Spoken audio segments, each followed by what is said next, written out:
Olá, meus queridos, amados, irmãos e irmãs, amigos. Vou gravar 2 videozinhos que eu vou falar sobre as obras da carne e o fruto do Espírito. Primeiramente, eu vou falar sobre o fruto do Espírito. Por que eu estou fazendo essa introdução? Para que você tenha paciência. Vão dar 12 minutos cada vídeo. Não queira ouvir durante o seu trabalho. Ouça quando você chegar em casa, um ambiente tranquilo, de paz, onde você consegue absorver a palavra de Deus, tá bom? Deus abençoe a sua vida grandemente. Alô, queridos, no vídeo anterior eu falei sobre o fruto do Espírito no singular e falei sobre a manifestação do Espírito em nós, no caráter, transformado no caráter de Cristo. Tendo o caráter de Cristo e sendo guiados pelo Espírito, eu vou manifestar o fruto do Espírito na minha vida, que ele tem várias manifestações. E também Paulo, ele fala sobre as obras da carne, daí é no plural. Mas é bom a gente falar da introdução. Como começa isso? Qual é o contexto? O contexto é a batalha que existe no nosso interior entre o espírito e a carne. A carne quer fazer o que ela quer e o espírito quer se guiar na nossa vida para que nós manifestemos Cristo na terra. Ok? Então, esse é um ponto importante. Existe essa luta. Essa luta existe em todo ser humano. Cristão. Paulo está escrevendo para os cristãos convertidos de Gálatas, da Galácia. Então, ele fala para cristãos. Então, todo cristão tem essa luta, seja uma ovelha nova, seja um obreiro, seja um discípulo, seja um diácono, seja um presbítero, pastor, bispo, padre, papa. Todos têm essa luta interior porque são humanos. Quem venceu? A Bíblia diz aqui, portanto vos afirmo, viveis pelo Espírito, de forma alguma satisfareis a vontade da carne. Quem vence as obras da carne? Quem procura viver pelo Espírito. E o que é isso? Eu costumo dizer, na prática, eu gosto de coisas que eu consigo praticar.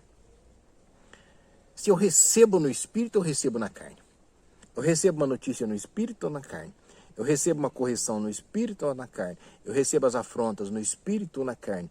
Eu recebo as lutas, as provas que vêm sobre mim no Espírito ou na carne.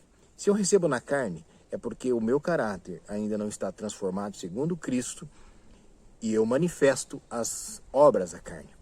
Agora, se eu recebo no Espírito, o Espírito Santo me conduz a manifestar o fruto do Espírito, que eu já falei no vídeo anterior. Agora vamos continuar. Portanto, a carne luta contra o Espírito contra a carne. Eles se opõem um ao outro, eles são opostos, não dá para misturar as coisas. Nós cristãos queremos dividir a casa de parede e meia. Eu sou cristão, mas eu ouço música mundana. Eu sou cristão, mas meus filhos ouvem músicas que não são geradas no Espírito. Amados, está morando de parede e meia com o inimigo, com Satanás, daqui a pouco ele quebra a parede e toma conta de tudo. Então, é bom você entender que cristão tem que ser meio xiita muitas vezes, meio radical com as coisas. Não para julgar, mas para viver as coisas do Espírito. Ok? Vamos lá, vamos continuar. Não entra em outro assunto aí, né? Contudo, se sois guiados pelo Espírito, já não estáis subjugados pela lei. Você não está subjugado, você não faz aquilo por obrigação. Você faz aquilo por caráter. Você faz aquilo porque vive dentro de você, então você manifesta. A lei, ela serve para obedecer mesmo não querendo, mesmo sendo contra a minha vontade. Mas se eu sou guiado pelo Espírito, eu não preciso mais ser guiado pela lei, porque eu vou fazer com alegria, vou manifestar o fruto do Espírito naturalmente, voluntariamente, na minha vida. Então vamos lá. Ora, as obras da carne são manifestas e são essas. Então entender que obras da carne são manifestas. Ou seja, está no caráter, está na vida cotidiana do cristão, na vida regular de todo cristão, que manifesta a obra da carne, ok? Está falando que são manifestas. Manifesta no seu caráter, nas suas decisões, nas suas execuções, naquilo que você faz, na sua família, na sua igreja, nos seus ministérios, no seu trabalho, manifesta, elas são manifestas. Então cuida lá para não manifestar as obras da carne, sim o fruto do Espírito. Vamos lá. E aí Paulo, ele separa as obras da carne por bloco. Primeiro bloco. E vale lembrar que cada bloco é comandado por espíritos malignos, demônios. Crente endemoniado, pastor, está falando, eu estou falando que sim. Crente endemoniado. Muitas vezes nós somos esses crentes endemoniados. Porque são comandadas por espíritos malignos que operam no caráter do cristão. Por isso que é muito difícil tratar o caráter.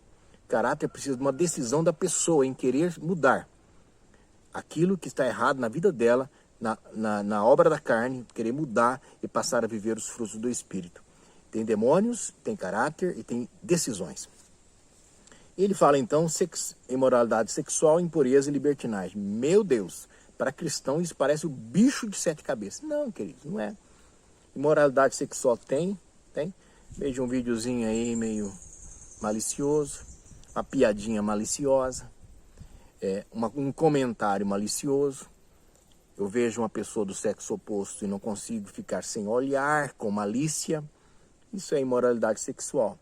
E tudo mais, tem um pacote de coisas dentro desse contexto aí. Impureza, olhar impuro, mente impura, coração impuro. Amado, calma aí, vai devagar, tá bom? Libertinagem. Libertinagem seria uma liberdade exagerada. Os cristãos estão falando aí, eu posso ouvir qualquer coisa, eu posso ver qualquer coisa, que eu vou reter o que é bom. Não, não é bem assim. Olha lá o texto, não é assim que Paulo disse. Paulo está falando de doutrina bíblica. Quando é pregado uma doutrina bíblica, eu ouço tudo e retenho o que é bom. Né? Ouvir tudo que é do mundo, eu vejo tudo. Eu vejo os filmes de terror, eu vejo os filmes de pornográfico, eu vejo os videozinhos, eu sou malicioso, eu sou tendencioso, mas eu retenho o que é bom. Está amarrado sem força, para com isso. Não é por aí não, você não tem que ver essas coisas. Pronto, ponto final, xiita radical. Pastor, você é xiita radical. Contra o pecado, nós precisamos, e contra os demônios, precisamos ser sim xiitas radicais, tá bom? Só contra eles. Contra os irmãos, nós somos com os irmãos, com as pessoas que nos cercam, os amigos, colegas, os vizinhos, precisamos demonstrar Cristo.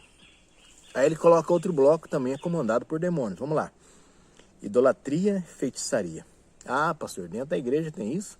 Idolatria, feitiçaria? Amados, a minha luta sempre foi não deixar entrar na igreja idolatria e feitiçaria, e geralmente entra. Onde está a idolatria? Quando eu idolatro uma pessoa, quando eu idolatro uma mensagem, quando eu idolatro um canal, quando eu idolatro alguém, a esposa, o carro, o veículo, as coisas que estão à minha volta, é ídolo. Paulo está dizendo que anda junto com a feitiçaria. Dentro da igreja tem feitiçaria? Ai, pastor, não. Não fala sobre isso, não.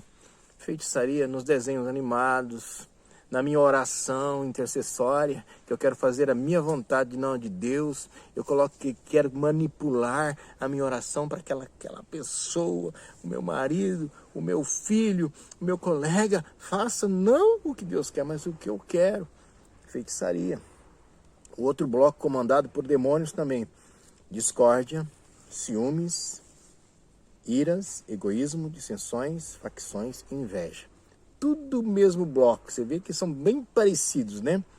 Vem lá, ódio gera morte, gera separação, gera divisão, gera inimizade, discórdia, gera tudo isso. Discordar, queridos.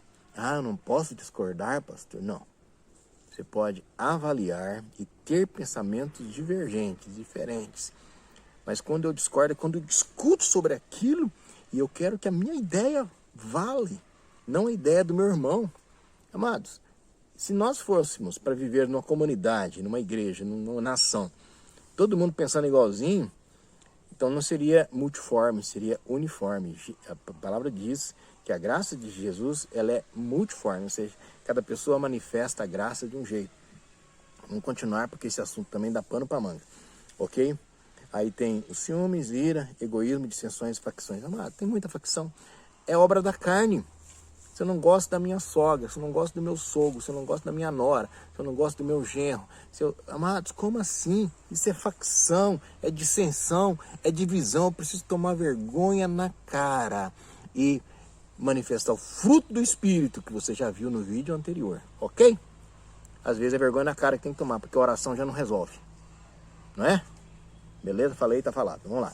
Aí vem outro bloco. Inveja. Não, inveja já falei. Outro bloco, tá? Embriaguez, orgias. O que é isso? Glutonaria.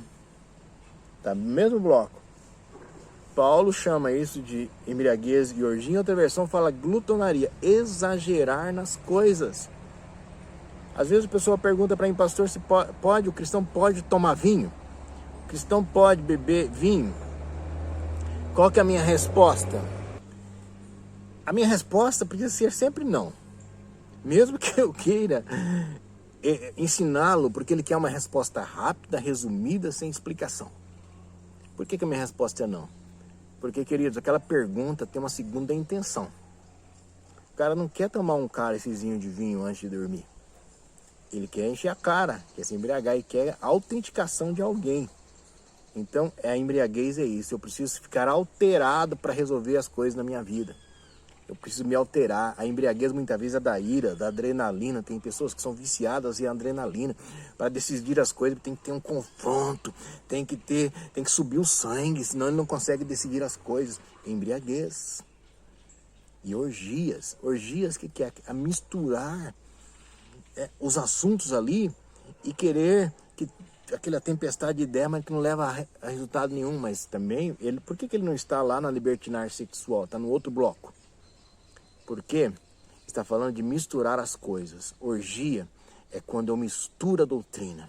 Eu coloco tudo no mesmo saco também. E falo assim, tudo isso é bom para mim. Não, queridos, não misture as coisas. O diabo, o que ele quer? Ele quer que trevas e luz andem juntos. Deus dividiu luz e trevas.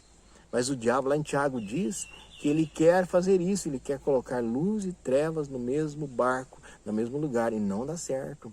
Nós não devemos ser assim. E ele termina dizendo aqui que contra as quais vos advirto, como vos já preveni antes, os que praticam não herdarão o reino de Deus. Para eu perder a salvação, pastor? Vamos assim, eu vou discernir aqui, vou interpretar não herdar o reino de Deus aqui como? Eu não consigo acesso ao favor de Deus, ao favor de Deus, aos favores do reino de Deus sobre a minha vida. A minha vida fica bloqueada em alguma coisa, porque o favor do reino de Deus, o favor de Deus, ele não consegue ter acesso à minha vida quando eu pratico, manifesto as obras da carne. Então eu preciso me corrigir. Nós cristãos precisamos voltar a falar e a praticar o fruto do Espírito. Se fizermos isso, vivermos pelo Espírito, não praticaremos as obras da carne. Te abençoe, meu querido, em nome do Senhor Jesus. Fica na bênção, fica na paz.